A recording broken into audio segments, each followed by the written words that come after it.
കർത്താവിന് സ്തോത്രം, ദൈവത്തിന് സ്തുതി, ദൈവത്തിന് ആരാധന, ദൈവത്തിന് പുകഴ്ച.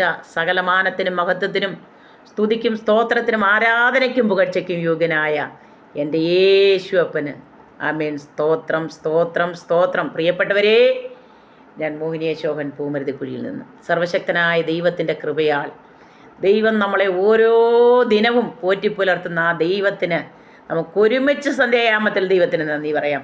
സഭാപ്രസംഗയുടെ പുസ്തകം ഹല്ലേലൂയ 3-ാം അധ്യായം 11-ാം വാക്യം ഇങ്ങനെ പറയുന്നു: അവൻ സകലവും അതതിൻ്റെ സമയത്ത് ഭംഗിയായി ചെയ്തു, നിത്യതയും മനുഷ്യരുടെ ഹൃദയത്തിൽ വെച്ചുമിരിക്കുന്നു. ഹല്ലേലൂയ. ഒന്നുകൂടെ വാക്യം വായിക്കുന്നു: അവൻ സകലവും അതതിൻ്റെ സമയത്ത് ഭംഗിയായി ചെയ്തു, നിത്യതയും മനുഷ്യരുടെ ഹൃദയത്തിൽ വച്ചിരിക്കുന്നു. നിത്യത എവിടാണ് വച്ചിരിക്കുന്നത്? മറ്റാരുടെയുമില്ല. ദൈവം സകലതും സൃഷ്ടിച്ചു. ആമേൻ. ദൈവം തമ്പുരാൻ ആമേൻ. ദൈവത്തിൻ്റെ തിരുവചനം വിശുദ്ധ ബൈബിൾ വായിക്കുന്നു. ആമേൻ. ആദിയിൽ ദൈവം ആകാശവും ഭൂമിയും സൃഷ്ടിച്ചു എന്ന് തുടങ്ങി ഇങ്ങോട്ട് ദൈവത്തിൻ്റെ സൃഷ്ടികളെ വർണ്ണിക്കുന്ന അല്ലെങ്കിൽ ദൈവം ചെയ്ത സൃഷ്ടിയുടെ ഹല്ലേലൂയ ഓരോ സൃഷ്ടി ഇന്ന കാര്യങ്ങൾ ഓരോ ദിവസം, 1-ാം ദിവസം ഇന്നത് ചെയ്തു, അങ്ങനെ 7 ദിവസവും സർവശക്തൻ ചെയ്ത അത്ഭുതങ്ങൾ. അതിൽ ആമേൻ മനുഷ്യൻ്റെ സൃഷ്ടി. ആമേൻ. മനുഷ്യനെ സൃഷ്ടിച്ചിട്ട് ദൈവം തമ്പുരാൻ മറ്റാർക്കും കൊടുത്തില്ല. നിത്യത എന്ന് പറയുന്നത് മനുഷ്യനാണ് കൊടുത്തത്. അതെവിടെ വച്ചിരിക്കുന്നു എന്ന് ഹല്ലേലൂയ ദൈവത്തിൻ്റെ വചനത്തിൽ സഭാപ്രസംഗി ആമേൻ ശലോമോൻ ആമേൻ വിളിച്ചു പറയുകയാണ്. ഹല്ലേലൂയ. നിത്യതയും മനുഷ്യരുടെ ഹൃദയത്തിൽ വെച്ചിരിക്കുന്നു. ഹല്ലേലൂയ. നിത്യതയൊന്നുണ്ട് മനുഷ്യ നിനക്ക്. ആമേൻ. പ്രിയ സഹോദര, പ്രിയ സഹോദരി, ആമേൻ, നിനക്ക് നിൻ്റെ ഹൃദയത്തിൽ ആമേൻ നിത്യത വെച്ചിരിക്കുന്നു. അതെനിക്കും നിനക്കും വേണ്ടി കർത്താവ് വെച്ചിട്ടുണ്ട്. ഹല്ലേലൂയ. നീ എന്ത് ചെയ്യണം? യേശുവിനെ ഹൃദയത്തിൽ സ്വന്തം രക്ഷകനും കർത്താവുമായി സ്വീകരിക്കണം. ഹല്ലേലൂയ. എന്നാൽ നിനക്ക് നിത്യത പ്രാപിക്കാമെന്ന് തിരുവചനം പറയുന്നു. കർത്താവിൻ്റെ വചനം ഇങ്ങനെയാണ് പറയുന്നത്: കർത്താവ് വാതിക്കൽ വന്നെന്ന് മുട്ടുന്നു. ഹല്ലേലൂയ. എൻ്റെ ഡോറിൻ്റെ വാതിലാണിത്. ഹല്ലേലൂയ. അവിടെ ആമേൻ വന്ന് തമ്പുരാൻ മുട്ടുമ്പോൾ ഹല്ലേലൂയ ഞാനത് തുറന്നില്ലെങ്കിൽ ആമേൻ നമ്മുടെ പ്രിയപ്പെട്ടവരാരെങ്കിലും വന്ന് നമ്മുടെ ആമേൻ ഡോറിൽ മുട്ടുമ്പോൾ ആമേൻ നമ്മൾ ഡോർ തുറന്നില്ലെങ്കിൽ നമ്മൾ അകത്തിരിക്കത്തേ ഉള്ളൂ. ഹല്ലേലൂയ. ആമേൻ. നമ്മുടെ പ്രിയപ്പെട്ടവർക്ക് ആമേൻ നമ്മുടെ പുരയ്ക്കകത്ത് വരാൻ പാടാ എന്ന് പറഞ്ഞതുപോലെ പ്രിയപ്പെട്ട സ്നേഹിത, എന്നെ കേൾക്കുന്ന സഹോദര, ഹല്ലേലൂയ യേശു കർത്താവ് നിത്യത നിനക്കും എനിക്കും വേണ്ടി ഒരുക്കിയിരിക്കുന്നത്. അത് സത്യവേദ പുസ്തകം തിരുവചനം വിളിച്ചു പറയുകയാണ്. അത് നിൻ്റെ ഹൃദയത്തിലാണ് വെച്ചിരിക്കുന്നത്. നിൻ്റെ ഹൃദയത്തിൽ നിത്യത വരണമെങ്കിൽ, നിനക്ക് നിത്യത വേണമെങ്കിൽ യേശുവിനെ സ്വന്തം രക്ഷകനും കർത്താവുമായി സ്വീകരിക്കണമെന്ന് വിശുദ്ധ സത്യവേദ പുസ്തകം വിളിച്ചു പറയുന്നു. ആമേൻ. വേദപുസ്തകത്തിൽ ആമേൻ തിരുവചനത്തിൽ പുതിയ നിയമത്തിൽ അത് വ്യക്തമായി വിളിച്ചു പറയുന്നു. നിത്യത വെച്ചിരിക്കുന്നത് മനുഷ്യൻ്റെ ഹൃദയത്തിലാണ്. ഹല്ലേലൂയ. ആ യേശുവിനെ രക്ഷകനും കർത്താവുമായി സ്വീകരിക്കുവാൻ നിന്നെ സ്നേഹത്തോടെ ക്ഷണിക്കുകയാണ് പ്രിയപ്പെട്ടവർ.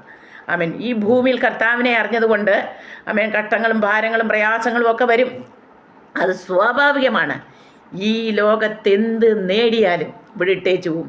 അതാണ് പാട്ടുകാരൻ ഇങ്ങനെ പാടിയത്: 1000 അരികിലുണ്ടെങ്കിലും രക്ഷകൻ വിളിച്ചാൽ പോയേ തീരൂ.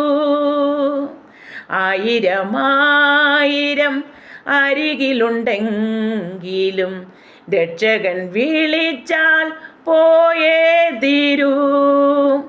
ഈ ലോകമെല്ലാം നേടിയാലും വെയിലിൽ വാടുന്ന പൂവിനെ പോൽ. ഈ ലോകമെല്ലാം നേടിയാലും വെയിലിൽ വാടുന്ന പൂവിനെ പോൽ. വെയിലിൽ വാടുന്ന പൂവിനെ പോൽ. മണിയറവാസം ചെയ്തിടുവാൻ മണവാളനെ മനമുരുകുന്നേ. മണിയറവാസം ചെയ്തിടുവാൻ മണവാളനെ മനമുരുകുന്നേ. സിയോൻ രാജ്യത്തിൽ പോയിടുവാൻ സിയോൻ ഗാനങ്ങൾ പാടിടുമേ.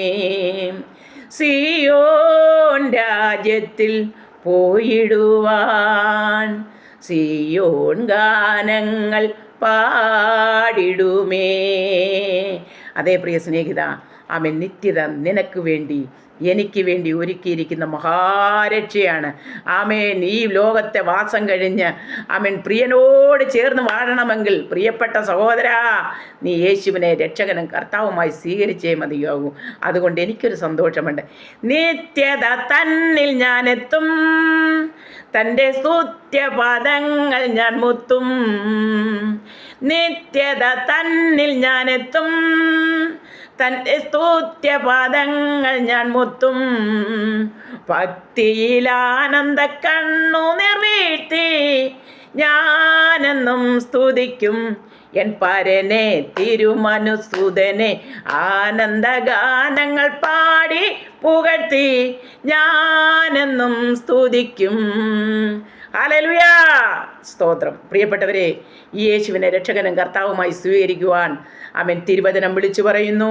ആമേൻ, കർത്താവിൻ്റെ വചനം അനുസരിക്കുന്ന ദൈവമക്കളോട് കർത്താവ് പറഞ്ഞു സത്യ സുവിശേഷം വിളിച്ചു പറയുവാൻ. അതുകൊണ്ട് ആമേൻ ഈ രാത്രികാലം മോഹിനി വിളിച്ചു പറയുന്നു, ആമേൻ, യേശുവല്ലാതെ മറ്റൊരുവനില്ല രക്ഷകനായി, യേശുവല്ലാതെ മറ്റൊരുവനില്ല രക്ഷകനായി. യേശുവിനെ രക്ഷകനും കർത്താവുമായി സ്വീകരിച്ചാൽ ഈ നിത്യരാജ്യം പ്രാപിക്കാം. സഭാപ്രസംഗിയുടെ പുസ്തകം 3-ാം അധ്യായം 11-ാം വാക്യം നിങ്ങൾ വായിച്ചു നോക്കണമേ. കർത്താവ് നിങ്ങളെ അനുഗ്രഹിക്കട്ടെ. പ്രിയ കർത്താവേ, ഈ വചനം കേൾക്കുന്ന എല്ലാ മക്കളെയും കുടുംബമായി അനുഗ്രഹിക്കണമേ. ആമേൻ, എന്നെ കേൾക്കുന്ന ആരെങ്കിലും ആദ്യമായി യേശുവിനെ രക്ഷകനായി ആമേൻ കർത്താവെ സ്വീകരിച്ചിട്ടില്ലാത്ത സഹോദരങ്ങളുണ്ടെങ്കിൽ ഈ വചനം അവരുടെ ഉള്ളത്തിൽ ഇടപെടണമേ. കർത്താവിനെ രക്ഷകനും കർത്താവുമായി സ്വീകരിക്കുവാൻ കർത്താവെ ഇടയാക്കണം. ദൈവകൃപ കൊണ്ട് പുതിയണം. ആമേൻ. ദൈവമേ, അയൽവാസികൾ, ദേശവാസികൾ, ആമേൻ, എൻ്റെ ചുറ്റുപാട്, എൻ്റെ ദൈവസഭ, എൻ്റെ ദൈവമക്കൾ, എൻ്റെ സഹോദരങ്ങൾ, എൻ്റെ കുടുംബം എല്ലാം അനുഗ്രഹിക്കപ്പെടട്ടെ ക്രിസ്തുയേശുവിൻ്റെ നാമത്തിൽ.